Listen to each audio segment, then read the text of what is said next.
Hello friends, कैसे हो आप सब। आज हम एक्सप्लेन करेंगे नेटफ्लिक्स की न्यू स्पोर्ट्स मूवी हसल को। वीडियो को स्टार्ट करने से पहले चैनल को सब्सक्राइब जरूर करें। मूवी के स्टार्ट में बास्केटबॉल कोर्ट में कुछ प्लेयर्स को खेलते हुए देखते हैं। वहाँ कोच स्टैनली आता है और एक प्लेयर से बात करता है। उसकी हाइट काफी ज्यादा होती है। स्टैनली उससे पूछता है कि तुम्हारी एज क्या है, अगर तुम 22 साल से ऊपर हो तो तुम्हें एनबीएल के ड्राफ्ट में शामिल नहीं किया जा सकता। तो वो कहता है मैं 22 साल का ही हूँ। वहाँ उसका बेटा आता है। स्टैनली पूछता है तुम्हारे बेटे की एज क्या है, तो वो कहता है 10 साल। और स्टैनली वहाँ से चला जाता है। स्टैनली अपनी टीम के लिए प्लेयर चुन रहा होता है, लेकिन उसे कोई अच्छा प्लेयर नहीं मिलता। वो अपनी लिस्ट पर मौजूद सब प्लेयर के पास जाता है, लेकिन सब बेकार। वो एक प्लेयर हस को देखता है और उसे कुछ बेहतर लगता है। वो अपने ऑफिस आता है और अपने कोलीग्स के साथ हस को डिस्कस करता है। वहाँ विंस कहता है कि इसके स्टेट्स पिछले 3 साल में बाकी प्लेयर से काफी अच्छे हैं। स्टैन कहता है कि मैंने उसे कभी बाल पास करते हुए नहीं देखा। तो विंस कहता है कि वो लोकल प्लेयर के साथ खेल रहा है, जब हमारे साथ आएगा तो ट्रेन हो जाएगा। स्टैन कहता है लेकिन जब वो टीम में होता है तो उसकी टीम जीतती है और उसका एटीट्यूड भी ठीक नहीं है। तो बाकी टीम वाले कहते हैं कि वो हर पोजीशन पर खेल सकता है। विंस कहता है कि यही प्लेयर मुझे टीम में चाहिए। तो स्टैन कहता है ठीक है। स्टैन को उसका बॉस कहता है कि मेरे बेटे के सामने तुम्हें हार नहीं माननी चाहिए थी। तुम्हें मैंने चुना ही इसलिए क्योंकि तुम किसी की बकवास नहीं सुनते। अब तुम कोच हो, इसके बाद वही करना जो तुम्हें ठीक लगे और हार न मानना। स्टैन वापस घर आता है और अपनी बीवी और बेटी से मिलता है और उनसे बातें करता है। उसकी बेटी कहती है कि मुझे मूवी देखने जाना है और वो उसे इजाजत दे देता है। स्टैन अपनी बीवी से कहता है कि मुझे फिलाडेल्फिया की टीम का कोच बना रहे हैं और उसकी बीवी बहुत खुश होती है। स्टैन अपनी बेटी के साथ गाड़ी में जा रहा होता है, उसे उसके स्कूल के बारे में पूछता है और कहता है कि अब मैं कोच हूँ, मैं घर पे ज्यादा टाइम गुजारा करूंगा। स्टैन वापस आ रहा होता है तो उसे रेडियो पर खबर मिलती है कि उसका बॉस मर गया है और स्टैन को बहुत दुख होता है। स्टैन रेक्स के फ्यूनरल पर जाता है और पुराने दोस्तों से मिलता है। रेक्स की बेटी भी वहाँ आती है और स्टैन उसे हौसला देता है। वो कहती है अब मेरा भाई इस कंपनी को चलाएगा। 3 मंथ गुजर जाते हैं और स्टैन सब प्लेयर को ट्रेन कर रहा होता है। विंस स्टैन को बुलाता है और पूछता है कि हास कैसा खेल रहा है। उसको लेकर मैंने गलती कर दी और तुम्हें असिस्टेंट कोच नहीं बल्कि हेड कोच टीम के साथ जाना होगा। स्टैन कहता है कि मैंने 9 साल इस टीम को दिए हैं, लेकिन मैंने कभी भी टीम के साथ नहीं गया। ये मेरी जॉब नहीं है। तो विंस कहता है मैं पूछ नहीं रहा, ये ऑर्डर है। स्टैन कहता है कि इससे मुझे इतने टाइम नहीं मिलेगा कि मैं अपनी बेटी के बर्थडे पर भी जा सकूं। विंस कहता है कि मुझे टीम सेट करके दो, मैं तुम्हें वापस असिस्टेंट बना दूंगा। स्टैन की वाइफ उसे कहती है कि तुम इस ऑफर को रिजेक्ट कर दो। वो कहता है कि मैं ऐसा नहीं कर सकता। स्टैन स्पेन में अपने दोस्त से मिलने जाता है और वो उसे पूल में लड़कियां दिखाता है। तो स्टैन कहता है मेरी बीवी मुझे नहीं छोड़ेगी। उसका दोस्त कहता है कि आके मेरे साथ एजेंट बन जाओ, विंस तुम्हें कभी भी निकाल सकता है। स्टैन स्पेन में जिस प्लेयर से मिलने आया होता है वो इंजर्ड होता है। तो स्टैन कहता है मैं क्या करूं। तो एजेंट कहता है वेट करो। स्टैन एक बास्केटबॉल कोर्ट में टाइम गुजारने जाता है और वहाँ एक प्लेयर को देखता है जो बहुत जबरदस्त खेल रहा होता है। मैच खत्म होने पर दोनों टीम की लड़ाई होने लगती है।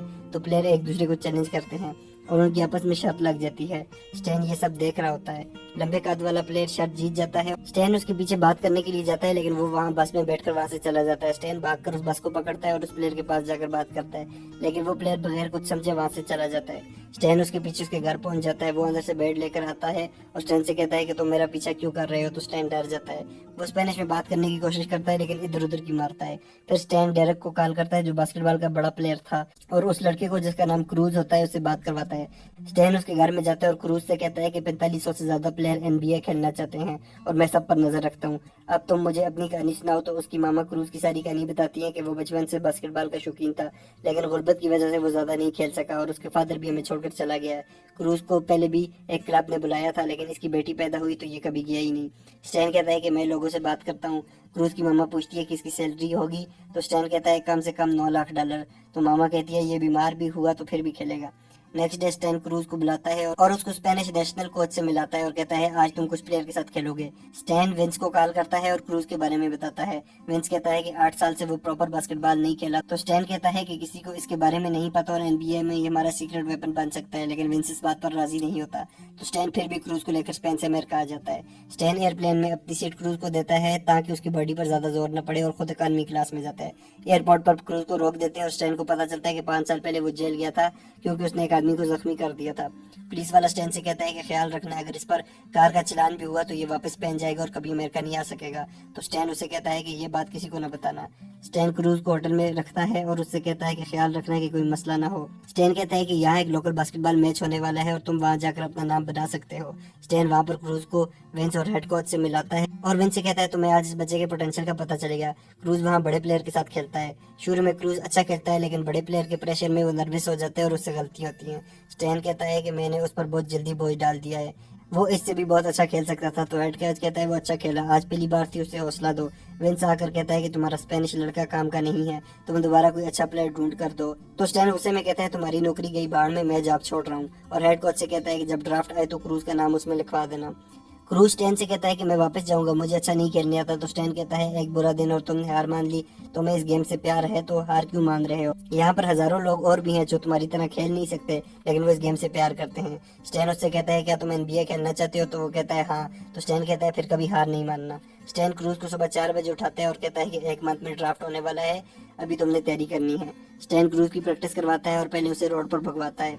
फिर बास्केटबॉल कोर्ट में उसकी शूटिंग ठीक करता है और उसकी बेटी उसकी वीडियो बनाती है ताकि बाद में वो अपनी गलतियां देख सके। स्टैन क्रूज से कहता है कि कभी भी किसी को अपने दिमाग पर हावी ना होने देना, लोग तुम्हें बातें कहेंगे मगर तुम उनको दिल पर मत लेना। स्टैन कहता है जब भी लोग मुझे बातें कहते थे तो मैं बाल पास कर देता था, तुम मेरे जैसे नहीं बनना, तुम बाल पास नहीं करना, तुम पॉइंट करना क्योंकि तुम बड़े स्टार हो। स्टैन और क्रूज साथ में मजाक भी करते हैं। स्टैन अपनी वाइफ को बताता है कि मैंने नौकरी छोड़ दी है और उसे बहुत गुस्सा आता है। स्टैन क्रूज से कहता है कि अब से महंगा खाना बंद, पैसों की शॉर्टेज है, अब तुम मेरे घर से बना हुआ खाना खाओगे और फोन देखना भी बंद। स्टैन क्रूज की प्रैक्टिस कंटिन्यू रखता है और सब मुश्किल काम करवाता है, जिम भी करवाता है और बड़े टायरों से उसका स्टेमिना बिल्ड करवाता है। स्टैन कहता है अगर एक शॉट मिस हो जाए तो घबराना नहीं और नेक्स्ट की तैयारी करना। क्रूज रेस में बाइसाइकिल से आगे निकल जाता है और स्टैन उसका नाम क्रूज मिजल रख। स्टैन अपने दोस्त से पूछता है कि क्रूज को लिस्ट में डाला है तो वो कहता है ये नहीं हो सकता, उस पर जेल की हिस्ट्री है और ये बात विंस ने मीडिया पर बता दी है, अब उसे कौन अपनी टीम में लेगा। क्रूज टीवी पर देखकर वहां से चला जाता है और स्टैन उसके पास जाता है तो वो गुस्से में कहता है मुझसे झूठ बोला है। स्टैन कहता है कि दिमाग ठंडा रखो, सब ठीक हो जाएगा। क्रूज कहता है कि मुझे पता था मुझसे गलती हुई है, मुझे उस आदमी को नहीं मारना चाहिए था, लेकिन मैं ऐसा नहीं हूँ जैसा मीडिया पर बताया जा रहा है। और स्टैन कहता है मुझे पता है।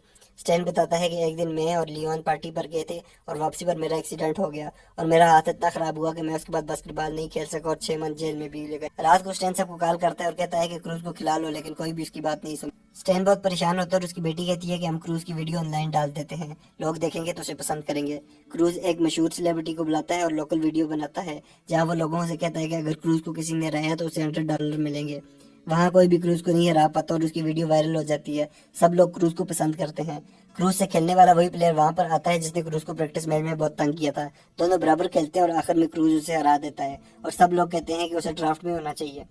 सब क्रूज के इंटरव्यू लेते हैं और पूछते हैं कि तुमने किस टीम में खेलना पसंद करोगे। तो स्टैन कहता है कि ये 76 के लिए खेल रहा होता, लेकिन विंस ने उसे टीम में नहीं रखा और 22 साल की लड़की की जिंदगी खराब करने की कोशिश की है। स्टैनली क्रूज को कुछ दुखी देखता है और उससे पूछता है कोई मसला है, तो वो कहता है नहीं कुछ भी नहीं है। स्टैन क्रूज को नेक्स्ट डे उसकी बेटी और मामा से मिलवाता है और उसके बाद ड्राफ्ट में सब प्लेयर आए होते हैं। स्टैन कहता है कि नर्वस नहीं होना, तुम ये रोज करते, आज भी वही करना है। करमेट पहले और क्रूज 10 नंबर पर होते हैं। क्रूज की मामा कहती है कि इसने फुटबॉल भी खेली है इसीलिए बैक रनिंग में स्ट्रांग है। तो स्टैन कहता है सॉरी लेकिन मुझे फुटबॉल बहुत बुरा लगता है। नेक्स्ट टाइम टीम का मुकाबला होता है और करमेट क्रूज को तंग करता है, लेकिन क्रूज गेम में उससे पीछे नहीं होता। करमेट क्रूज से कहता है कि तुम्हारी बेटी वहाँ बैठी है, उसकी मामा कहाँ है, या तुम अपनी बेटी को अपनी मामा के साथ पैदा किया है। क्रूज को बहुत गुस्सा आता है और वो गेम में कंसंट्रेट नहीं कर पाता। स्टैन रेफरी से कहता है कि उसे रेस्ट का मौका दे, लेकिन वो कहता है अभी टाइम है। करमेट क्रूज की बेटी की तरफ इशारा करता है और कहता है कि वो मुझे पसंद करती है। तो क्रूज उसे नीचे गिरा देता है और मारने लगता है, लेकिन खुद को रोक देता है और बैठ चला जाता है। क्रूज को उसकी माँ कहती है कि तुम एक अच्छे खिलाड़ी हो, लेकिन तुम सिर्फ अपने लिए नहीं खेल रहे, अपनी बेटी के लिए भी खेल रहे हो, इसलिए खुद को मजबूत रखो। क्रूज नेक्स्ट डे वापस स्पेन जाने लगता है और ड्राफ्ट के बाद इंतजार करना होता है कि अगर कोई टीम उसे पिक करती है। क्रूज एयरपोर्ट पर स्टैन को गुड बाय कहता है और चला जाता है। लियोन उसी टाइम स्टैन को कॉल करता है और कहता है कि मैंने लिस्ट में क्रूज का नाम डाला है, वहाँ पर सिर्फ प्लेयर्स और टीम मैनेजमेंट होगी, अब उसको लेकर वहाँ पर जल्दी पहुंचो। स्टैन उसे पकड़कर वहाँ ले जाता है। वहाँ करमेट भी आया होता है। स्टैन क्रूज से कहता है कि मेरी आखिरी बात याद रखना, तुम्हें कोई नहीं मार सकता अगर तुम पहले से मरे हुए हो। गेम में क्रूज करमेट के सामने रहता है और उसे पॉइंट्स नहीं करने देता। वहाँ विंस की सिस्टर भी आई होती है और वो स्टैन से कहती है कि विंस ने बहुत गलतियाँ की हैं और मैं अब उनको ठीक करूंगी। क्रूज वहाँ पॉइंट पर पॉइंट स्कोर करता है।